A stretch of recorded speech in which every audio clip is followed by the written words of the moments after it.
heading into a reading slump, and yet I am setting myself an entirely unrealistic TBR. This'll go great. Hey y'all, my name is Nat. I hope you're having a terrific day today, and for this video we are going to be doing my August TBR. Before you get into anything bookish, however, make sure to hit like and subscribe down below, as well as tell me in the comments, are you partaking in any readathons? Because I'm partaking in 3. I don't know why I'm doing this to myself. Like I said, I'm heading into a reading slump. I know it's coming, and yet I'm setting myself up for failure. So first off, let's jump into testing out another TBR. This time I am doing Mel's Roll of Reads game. I'll put a link to the video of Mel playing her TBR most recently in the cards and the description down below, so you can see a little bit more of how it's played, but I really enjoyed this one. Starting out with the prompts. Okay guys, so this is going to be our little Roll of Reads playing area. These are our regular prompt cards. These are just cards to cover up the fact that these are a little see-through, so gonna do it like that. And then these are our punishment cards. I can assure you these have been mixed up quite a bit. Before we even get into laying this out, I have not yet finished my TBR for July. I still have about 10 days left when I'm filming this. Honestly, with how the month has been going, I think chances are I will not finish at least one book, hopefully just the one. I'm really gonna try and work hard to finish the rest of my TBR, which means that we are gonna have to have one punishment card. And first, we gotta roll the D20 to see where that punishment card is going to go. We got number 12. I kind of tilted that, but I promise it was number 12. I'm gonna do one final mix of these, and I promise I'm not looking. I swear I'm not staring at them through the camera because I want this to be as fair as possible. I want to stay as true to Mel's actual game as I can. I'm gonna mix up these a little bit more, which also it is very hard to mix up cards when they're not all the same size and shape. But I'm trying to be resourceful and utilize the TBR cards that I already had from playing a page at the PM Reader's TBR jar. You know, we're just being smart here. Okay, so that one was going to number 12. So first,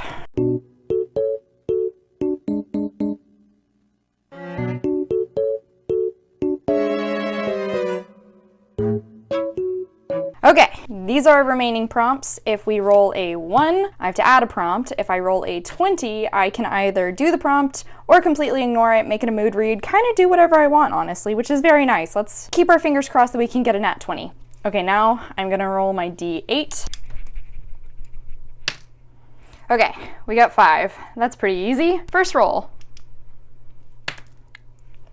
3. This one, and that's the or of in the title. So first up is one that I already have 2 possibilities for. Yeah, this is definitely because there's a book I have not yet finished on my July TBR that I would love to, and if I do, I'm gonna try and go right into the sequel. That is King of Fools by Amanda Foody. This is the second book in the Shadow Game series, I think is what it's called. I'm currently like 80 pages into Ace of Shades, and I am enjoying it. I really want to read a fantasy book right now, but the slump is hitting me so hard. So we'll see. In the case that I do not finish Ace of Shades, then I would probably pick up Daughter of the Moon Goddess by Sulin Tan. This is also the August pick for the Story Continued book club, and I'll put information for that in the description down below if you're interested in joining. I know this is the first in a YA fantasy duology. I've heard fairly good things, but honestly this cover was just the reason I had to add it to my TBR. I believe this is a retelling of the Chinese legend of the Moon Goddess. However, we are following the daughter of the Moon Goddess who is trying to free her mother from the moon and ends up going against like some very powerful forces. Yeah, that's all I really know. I don't want to have too much information going into this, but it does have the Chinese folklore element to it, so of course I'm very excited. We all know that any kind of a mythology tie-in in a book automatically wins my approval, so hopefully that means I will love this. On to the next prompt. So I'm gonna replace that one. Okay, next roll. 15. So 12, 13, 14, 15. This one, which is a book everyone talks about. Okay, so for this one, I have a tie-in to one of the readathons I'm actually going to be partaking in. A book everybody has been talking about lately that I've actually been pretty interested in picking up is A Dowry of Blood by S.T. Gibson. I believe this is a indie published story retelling Dracula from the perspective of one of his brides. I also know it has a lot of discussions of grief, and I think polygamy, the wives like are married to Dracula, but I think the wives themselves also start to fall in love. Something along those lines. I'm not really sure. But this originally got added to my TBR because of Readathon. She has talked about this book so much. I've just been very intrigued. Plus, this works out perfectly since I am going to be partaking in Jan's Readathon this month. Next prompt. I'll replace that one. Third roll. A 9. So that is this one, which is a contemporary. This prompt worked out perfectly because it allows me to double up with a arc that I need to get read this month, and that is Lizzie Blake's Best Mistake by Maisie Eddings. This is the second book in her romance series. I don't know if the series itself has an actual name yet, but the first book was A Brush with Love, which I really enjoyed. I read that as a arc reading vlog, and I cannot wait to get into this one. This one is following Harper from the first book's friend Lizzie, who I believe has ADHD and is known for kind of being ditzy, falling into a lot of traps. She ends up having this whirlwind 2-day romance with this Australian guy she meets. However, unfortunately for her, she ends up pregnant. That's all I really know. I'm very intrigued to see how this goes. I don't think I've ever read a book with an accidental pregnancy trope in it. That'll be interesting. And I'm actually going to be buddy reading this with Michelle at Michelle's Library and Sarah at Sarah Lorraine Reads. Even though it's a romance, it's a contemporary set romance. So that works. Next one. Okay, so replace that one. Roll 4. We got a number 5. So that is this one. An illustrated cover. Okay, given the fact that the prompt is a illustrated cover, of course I had to go with another contemporary traditional romance because those kind of covers are my fave. I think for this one, I'm going to be going with the next book in the Well Met series. So the next one I have is Well Matched by Jen DeLuca, and this one is following Emily from the first book's sister, April. I want to say her name is April, and then Mitch, who works at the Renaissance Fair and is kind of known as like the Scottish hottie. He's also the gym teacher at the school. I love Mitch. He's adorable. I can't wait for him to have his happily ever after. I know this has a fake dating element, which is kind of why I haven't actually purchased it, even though I have the first 2 books on my shelves. I'm gonna pick it up from my library and read it and try and annotate as I'm going. If I end up loving it, then I will actually go buy a copy. So not only does this fall into a illustrated cover, but if I finish this one, then that actually means that I caught up on that series, at least for the time being. The 4th book comes out in December, so I won't be caught up for long, but a little bit. And oh my god, I think we're gonna get out scot-free, y'all. We got number 6. Yes! That is this one.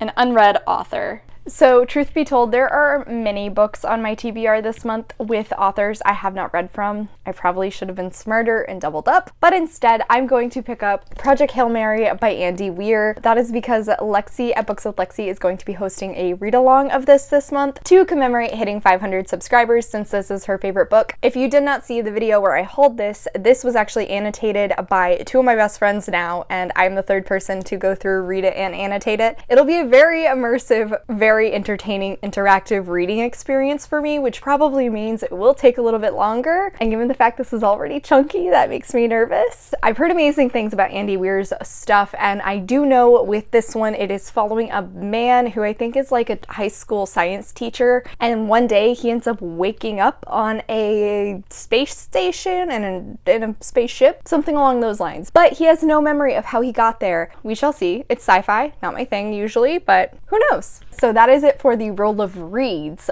but that is not it for my TBR, because of course not, it's me. So like I mentioned, I am planning to partake in 3 different readathons this month because apparently I'm insane. First up is the Final Book Support Group readathon. They are going to be doing a 48-hour readathon from, I think in my time zone, it'll be like August 5th to August 7th. I'm fairly certain. The prompts are really laid back, and the big one is mostly just to finish a final book. So for that, I am hoping to get 2 books read. First up is Well Matched by Jen DeLuca, which I already discussed. While that's not going to be the final book in the series, it is the final book of what is currently out. While on the opposite side, I'm going to be reading the 2nd book in Sajni Patel's romance duology, and that is First Love Take 2. I don't remember the name of the main characters in this one. It is a second chance romance. I believe they dated when they were in college. Our female main character is Indian and our male main character is not, and unfortunately our female main character's family frowned upon their relationship relationship. However, the two of them end up running into one another and sparks fly all over again. Given the fact that second chance romances are one of my favorite romance tropes, I am pretty excited for this. I have heard positive things about this one from Mo at the Roomies Digest, and I can't wait to finish out this romance duology. Was not intending to only finish romance series, but these are the only two books that fall into that final book prompt. Next up is the Full Moon Readathon, and as I mentioned, Jan Agaton is hosting this one. It kind of revolves around her entire aesthetic, but also her full moon book club, and I'm very excited for it. So this is the little prompt card she has. Basically, you want to complete the 3 prompts in order, and then you get that character. You want to try and get as many characters as possible based on the books I have already discussed and the few left that I need to get read. I'm probably gonna get 3. I'm gonna be honest, that's very, very ambitious for a readathon that only lasts a week. This goes from August 7th to the 14th. So first up, for the witch character, I need a book with magic. The Daughter of the Moon Goddess by Sue Lin Tan will definitely count for this one. After that is a book that takes place in fall, and if I'm being completely honest here, I don't know if this book will qualify. If it doesn't, hopefully something else will, but I'm gonna be going with All's Well by Mona Awad. My thought process here was that this book is following a theater professor and her students are wanting to put on All's Well That Ends Well by William Shakespeare. She's a professor at a school, and you know, schools usually start in fall time. Yeah, that's all I got. Honestly, fingers crossed it works. Hopefully, we'll see, maybe. The final one to complete the witch character is to make your own brew, so obviously at some point that week I'll be making coffee. I make coffee pretty much every day, so that'll get done. The next character I would love to get is the Bat, and the first prompt is a book with black on the cover. For this one, I would love to go with King of Fools by Amanda Foody. We'll see. If I don't get to it, then I'm gonna have to find something else to fit in here. Fingers crossed for future Nat. After that one is a prompt that kind of goes one of 2 ways. You can either read a book with dark academia vibes or a book with vampires, and guess what has vampires? A Dowry of Blood by S.T. Gibson. So bam, that worked out really perfectly with this book being one of Jan's favorites. It also counted for my prompts earlier and for Jan's readathon. And then finally is to post a photo in a all black outfit of the day. I'll try to do this, but I live in Texas. We've been topping 100 for quite some time now. I can't guarantee I'll wear all black, but maybe. And then finally, the last character I want to try for is the wolf. So first up is a book with an animal on the cover, and for that I am going to be double counting a arc I need to get read this month, which is A Dreadful Splendor by B.R. Myers. I know this is kind of a slightly paranormal historical mystery with a romance element. It's a lot going into one, but we are following a woman who is a fake spiritualist, and that was honestly all I needed to know to get into this. I'm very intrigued. The cover is also very cute, and it does have, I believe, a horse and a snake on the cover. Next is to read a book you got as a gift. I'm kind of twisting this. Nobody gave this as a gift to me, but I bought this book to be a gift to my friend. An Enchantment of Ravens by Margaret Rogerson. I need to get this read before my friend Allie visits in September. This is me hoping that I can do that. Thankfully, this is pretty short, especially in comparison to most of the rest of my TBR, which is quite long. And then finally, to finish that one out, is to post a cozy photo at night. Easy peasy. Okay. So that's 2 out of 3. Thankfully, for the final one, I don't really have a set TBR. The final readathon I would love to partake in is Annotate August, which is being hosted by Books and Bops. They have this bingo board where you try to go through and annotate books that fit each of these prompts. I have gotten really into annotating books lately, and there are a few that I think I will definitely complete, such as annotating a book for the romance with Wall Matched. It's also very possible that I will end up annotating A Dowry of Blood by S.T. Gibson, given that I've heard the writing is very beautiful and that's something I love. This is I'm gonna make it up as I go along, and we'll see how the end results look. Okay, so believe it or not, that's it for the readathon, but I have 2 more books I would also love to get read. I told you, I'm a crazy person.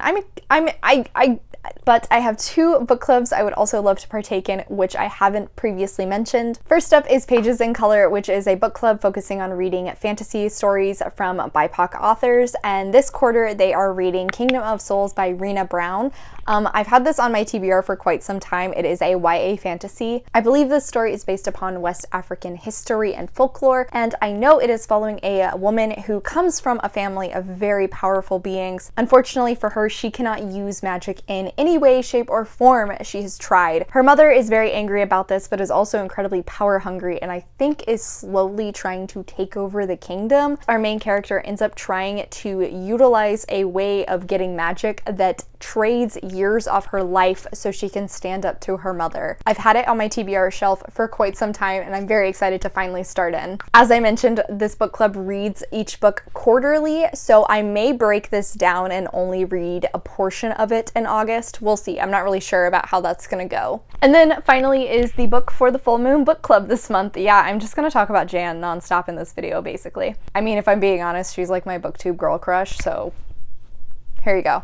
Anyway, her August pick this month is A Cosmology of Monsters by Sean Hamill, I believe. What a great last name. This is a horror book that is following a family who can all see monsters, and yet the youngest son is the only one who allows them into his life. That's the blurb I have. I saw this in a bookstore 5 years ago and added it to my TBR because of the cover, but after reading the blurb, I've been really interested in getting to it. It is horror, and we are slowly moving towards fall time, so you know, I have a few horror books on this TBR, and maybe that's just like getting myself prepared for fall, because I'd really like some fall weather. I'd really appreciate it. Okay, y'all, so that is it for today. Thank you so much for coming to my channel. I really appreciate it. Make sure to hit like and subscribe down below. I have all my socials linked in the description if you're interested in keeping up with what I am reading. I come out with videos on Monday and Friday, but until then, I hope you continue to have a terrific day.